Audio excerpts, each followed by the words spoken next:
All right, Rodney, question.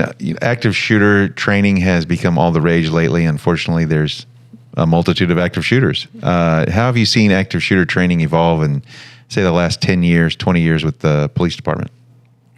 It hasn't been that long. When was Columbine? 80s, 83, something. It was 83. Columbine? Columbine. I thought that was 94. I thought it was the 90s. I mean, 90s. I'm sorry, 90s. It's okay. That's good. Yeah, it's okay. It's all. So, man, it's been that long. So, Because I remember in Columbine, the officers were hiding behind the fire trucks. In Uvalde, they were all hiding in the hallway. So yeah, it's kind of funny how things. So when active shooters first, when HPD started first training it, I think it was coming through the alert, and all the SWAT guys were teaching for alert, and then I think it was offered as an in-service class. Mm-hmm. It wasn't mandatory. Mm-hmm. And I went through it enough times that I started picking up really well on things. So it was really good tactics because there was nothing else for patrol to draw on. Because at the time, SWAT and patrol, you don't mix those two together. That's just bad. Those tactics. Yeah. That's what they said at the academy, that I was teaching SWAT tactics to the cadets. But nonetheless, so SWAT was getting inundated with having to teach his class plus running their schedule. So there's like, wait, we can't do both. So what they did was you had a SWAT instructor as the lead instructor, and then you had adjunct instructors like Joe and I, and then it evolved to where the SWAT guys would have a patrol sergeant or somebody be the lead, and then they were just out of the picture, just there for consulting if we needed them. Did you ever? Would you say that you observed a kind of, I don't know, egotistical attitude towards patrol officers from the point of view of, say, the command staff or people who directed training at the academy for patrol officers, to the extent that it was almost like they didn't trust patrol officers to be able to do the job that... Yeah, so I was 18 years in patrol. I love patrol. In the Marine Corps, that would be the equivalent of being a grunt, Fleet Marine Force. Yeah. So, somebody had to do the dirty hands of the Republic. Somebody had to do... So, you like that plug? Yeah. So somebody had to do the work. Go for it. Unfortunately, patrol gets crapped on so much. It's a hard job. And it is a really, really hard job. Even if they do everything right, you're pulling different ways. And fast forward to now the political climate, it's even harder for them just coming to work. So they're not getting the training that they need. So if an officer is not up to speed on things, whose responsibility is it to get him to be a better officer? Well, clearly the leadership of the department. Exactly. But that's somebody else. It was always the case that's somebody else's job. Before I started the tech med stuff, it was separating medical from police work. No, you guys are not doing, that's medical. And it was like, well, the evolution I've witnessed in 30 years is between Columbine and Uvalde is, when Columbine happened, it was we'll just wait for the SWAT team to show up and put a stop to the active shooters. Mm-hmm. And it's now everyone's come to realize that patrol officers, whoever gets there first. Yes. We don't care who it is. Whoever gets there first had better get in the door and put a stop to the active shooters. Why do you think it took 30 years to get there? Unfortunately, it's just a slow moving pendulum. So when alert first started, you were expected to wait. You were still expected to wait to get back up minimum 3 or 4 officers. Yeah, at least from 2 different agencies. Yeah. They taught don't go in alone. A lot of this was for some of these smaller municipalities. At first. Mm-hmm. It was more designed for smaller municipalities where you had a bunch of different agencies together. So now they have a common goal and common theme and common language. Mm-hmm. And now they can act as a ad hoc team. Where HPD, we're all getting the same training. We're all speaking the same language for the most part. Right. But we're still going to wait for 3 or 4 people to get there to move forward. And then it went to 2-man tactics. Now it's whoever gets there first, engage. Yeah, what they say in alert now is if you're alone, don't go in unless something's driving you. Okay, unless you have a driving force. You get there, there's nothing going on, then you wait for backup. But if you have reason to believe, Uvalde and Parkland were a definite one-man show. yeah, That one officer who cowardly waited outside should have been the first one responding. Okay, so I'll ask you this: was being an active shooter instructor, did it kind of change the way you perceived, being a patrol officer? Oh, absolutely. How? I got smarter. I wasn't doing things that I don't want to say taken for granted, but I was, Joe and I, we came through, and yourself, we came through when the tactics there were no patrol tactics. It was so much different back then. You waited for SWAT. yeah, back off, make distance, call SWAT. Yeah, it was somebody else's job. So now officers, they're always wearing so many different hats. So now officers are doing medical, officers are doing CIT stuff, officers are taking out bad guys on active shooter. Right. They do so many different things now that was unheard of back then. Hell, they carry AR-15s now. Yeah, They did when we started. And I'm gonna poke him because it's gonna get him. The attitude back then was find hard cover. Joe, what is hard cover? It's stuff that stops bullets. Is there a difference between hard cover or cover? Well, no, cover stops bullets. Okay, and he's ribbing me because we would try to tell some of the people at the academy who were telling cadets to hide behind this piece of aluminum, get cover here, and turn this way. I'm like, you going to turn your vest? Well, it's cover. No, that's a piece of aluminum. Okay, that's to stop bullets. Hide behind the car. That's not cover. And so we did the video that we've put on the channel. Yeah. And you could not convince them that hiding behind a chair was not cover. The attitude was that's concealment. Nothing. Yeah, something's better than nothing. Well, that's not the definition of cover. Definition of cover is it stops bullets. Yeah. Okay. Anyway, so that's why he's messing with me because that was the kind of thing that everybody at the tactical training unit had to deal with.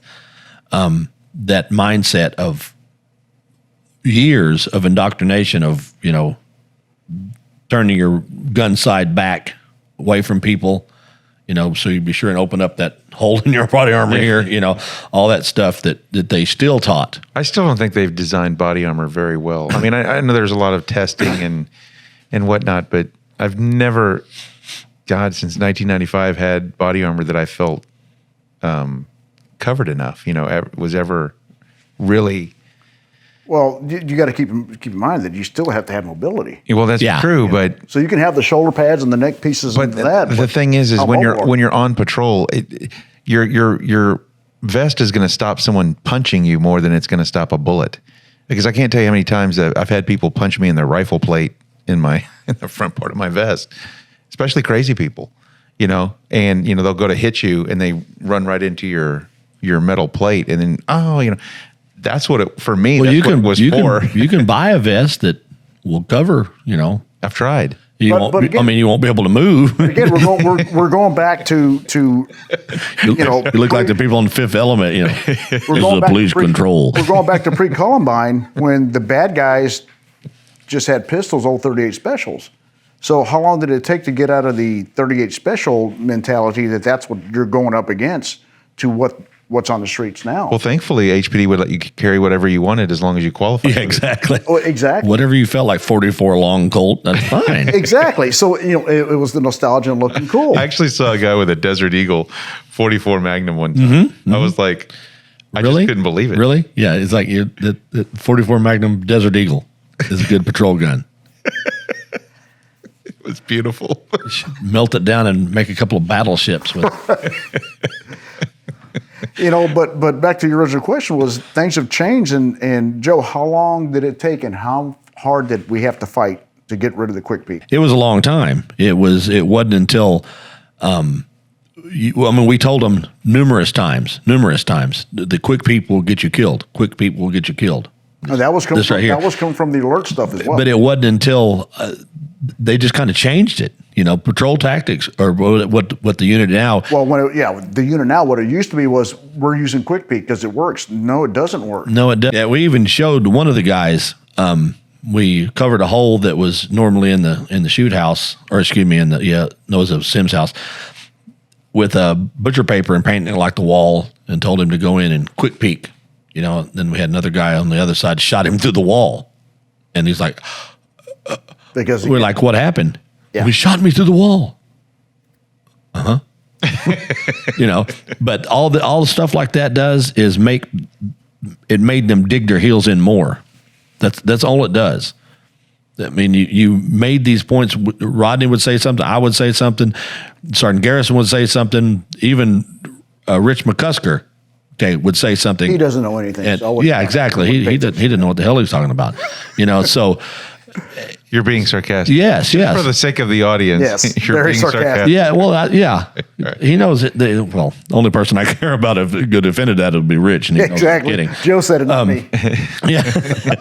Well, they would let these guys that were experienced and had the training, and they would just ignore them. Oh, and I was told several times, you're right, Joe, but we're not going to do that. So how much of training is ego driven? In other words, it's predicated on the ego of the supervisors in charge. Maybe 97%. I'm sorry. Because I remember after 9/11, 2001, when they finally decided, maybe patrol officers need to be prepared for the inevitable terrorist attack that might come. So we'll let officers begrudgingly carry AR-15s. Yeah. Remember that? Yeah. And they also said, but you can also carry a Mini 14. And that was because apparently the captain of the SWAT team used it for hunting. Yeah. And so because he used it for hunting, well, then everybody else could carry a Mini 14. And I'm sitting there going, what is the logic? I don't get that. I use this for hunting, ergo. Well, I'm a captain. He has successfully negotiated 3 100-question multiple choice tests on community policing. You just don't understand his level of Jedi. Once you get rank, you become an expert to whatever unit you're assigned. Exactly. Did you not know that? Apparently not. But that's what I mean. Stuff like you, and I don't mean to cut you off, but about 100% is ego. I don't know how to. And the biggest thing is I don't know how to do that, so we're not going to teach that. That's a stupid idea because I don't know how to do it. Slicing the doorway, I don't know how to do that, so I'm not going to teach it. I know how to quick peek. Or I'm not going to try. Or I'm not going to train my guys because I'm afraid I'm going to be embarrassed. Exactly. That was. I saw supervisors and officers. What was by the dozens that would say, "Oh, that's really cool, y'all. That's a good idea," and then we would try to teach them, and they wouldn't because they didn't want to be embarrassed. What was funny was when I was in the academy, Bratton and Connolly would do the defensive tactics, training, and he had one student, I can't remember who it was, but he was holding this, I think it was Conley, was holding the revolver. Yeah, down here, and he pulls it up. Yeah, well, the action version. Reaction drill. But at one point, ours was Lumpkin. Huh? Lumpkin. Michael Lumpkin. Lumpy. Yeah. They're holding, he was holding a revolver. Yeah. Okay, pointing it at the cadet. And then Conley while the cadet was pointing the weapon at him, put a piece of paper in front of him. Mm-hmm. And the cadet moved the weapon. So Conley moved the paper in front of him, and the cadet moved the weapon in the other direction. So he put it in front. He goes, "What are you doing?" He goes, "You can shoot through the paper, right?" And the guy's like, "Really?" He goes, "Yeah, we'll show you at the range." And of course, just to prove the point, I don't know if you remember, but they took I can't remember the instructor's name.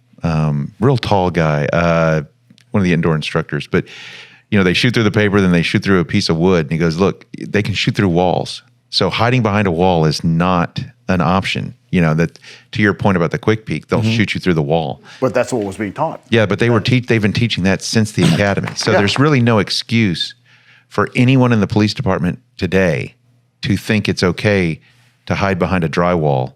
So I questioned. It's not going to stop bullets. I questioned the officer safety unit. This is pre what's out there right now because they're doing a big difference. It was a Little Feather, and we were talking about just different tactics that evolve. He goes, "Well, we've defended this in court on this old piece of paper, so this is what works." That's antiquated. That's not what we're doing now. But I'm still going to defend this, even though we're not. But we're still going to be teaching stuff. So you're going to defend quick peek when the officer gets shot? When there's better ways of doing it? Well, okay. So I've had this complaint for years now is when they allow lawyers to dictate training or when they think lawyers know what they're talking about. The problem is what goes on in court a lot of times is a reaction to not training, but how the training was employed in a death case, right? The classic example being Carbonneau's case where, were they training officers on indexing their finger enough to prevent Carbonneau from blowing this kid's head off when he got kicked in the hand, by the suspect, right? All right.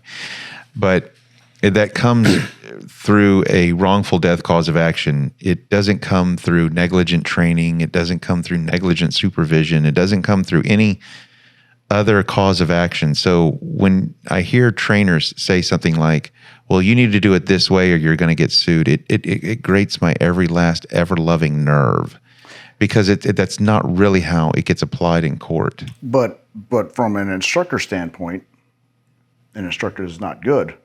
That's going to keep me having to prove that I don't know what I'm doing. But they're very true. If I don't teach it, I don't have to defend it. Right, but teaching it or not teaching it is not a cause of action. Teaching it or not teaching it is not going to create negligence or liability or anything. It just doesn't.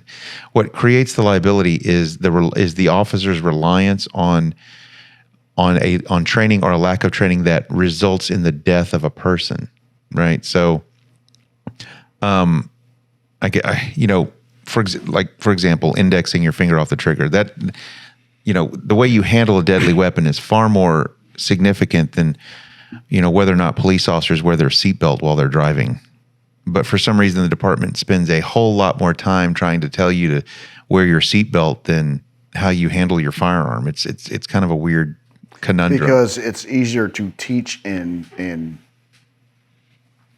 hold you accountable for that because you're driving cars every day. You're not drawing your gun every day. Well, no, it's because of workers' comp. It's because exactly. Officers are more likely to get injured not wearing a seatbelt than because of their firearm. Well, exactly. And that's what it comes down to. And it goes back to what are you teaching? And you're talking about supervisors. I was teaching the cadets weapons manipulation, and I had a supervisor poke his head in the gym, and hey, how you doing? What's going on? And he noticed a cadet not holding the weapon exact. So his thumb was a little bit higher. I said, no, that's not an issue. It's okay. It's not what I'm sweating right now. He goes running to the range crying about stuff that I didn't know what I was teaching. Oh, yeah, a lot of that. Yeah, so it's like, well, number one, he's not the instructor. I am. He's not a firearms instructor. And you are. I am. Right. I'm teaching the class, so I'm in charge of that class, not the supervisor. Right. Unless it's the DT instructor. I mean, the DT sergeant or lieutenant. But this guy had nothing to do with what I was doing, and he just wants to assert I'm a sergeant, so therefore I know everything, but you're not a firearms instructor. So you're trying to make me look like I don't know what I'm doing when you didn't have the angle. That was your perception. I guess back to my ego, ego. A lot of it. Yeah. So what my point I'm trying to make is even in light of the Escobar Carbonneau case, there still isn't enough firearms instruction because I still watch officers put their finger on the trigger. Yeah, we still have accidental discharges for a reason, and it makes me kind of inside. I chuckle knowing that the department. What the department thinks is important, I don't think is important. And they should spend a lot more time on the firearms training. Well, I can tell you Joe Fenwick spent an exorbitant amount of time on trying to do that for patrol guys because they didn't get the training. And he was ostracized, like, no, we're not doing that. You're going to make me you're going to make me look bad. That was the problem. You try to do it and you get look at, the guy we want to have on, Brian Hoffner. Yeah. He would teach stuff that they were like keeping your finger on the trigger was you're following somebody down. No, that's pointing at the floor of the range. You got to index your finger. No, you're not pointing at the floor of the range. You're pointing at the bad guy that you just shot. Okay. And you're hoping that he's not going to shoot you anymore. So your finger is on the trigger because the gunfight's not over. Okay. When the gunfight is over, when you have when you're sure that he's not going to move anymore, then you index your finger. You can scan and breathe. But they didn't, So they didn't want to even teach scanning and breathing because they didn't know they didn't do it as a matter of course. But my point is as critical as that moment is, the department only spends maybe 20 hours on that training when they should really spend 100 hours on that training. Well, Yes, there's for sure. only in the academy. There's only a certain amount of time that they have for them. There's so They're much not there. I mean, I'm talking about bringing people back for training. I agree. There should be mandatory primary weapon low light courses. There should be mandatory. I agree. This bullshit where you sit in mandatory training and you're watching videos on dealing with people's pronouns.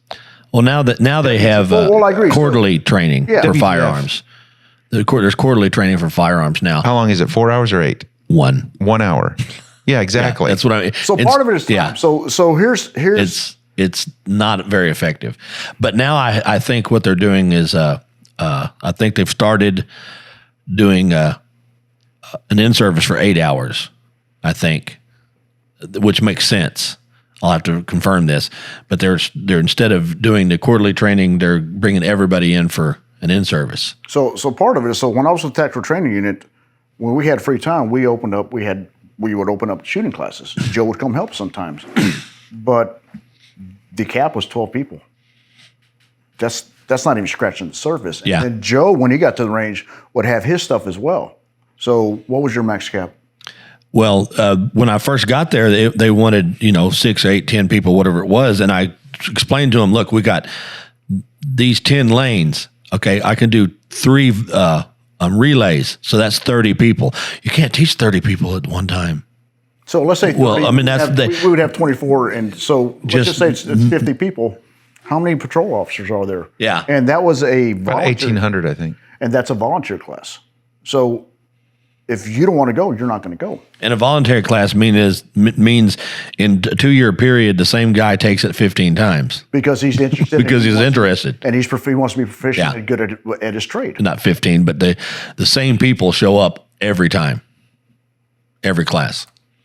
So Okay, I got you. mindset, and we talked about this last time, the officer that ran from the shooting, and then she got her job back, and now she's at recruiting. Vanessa Taylor. You can't fix that.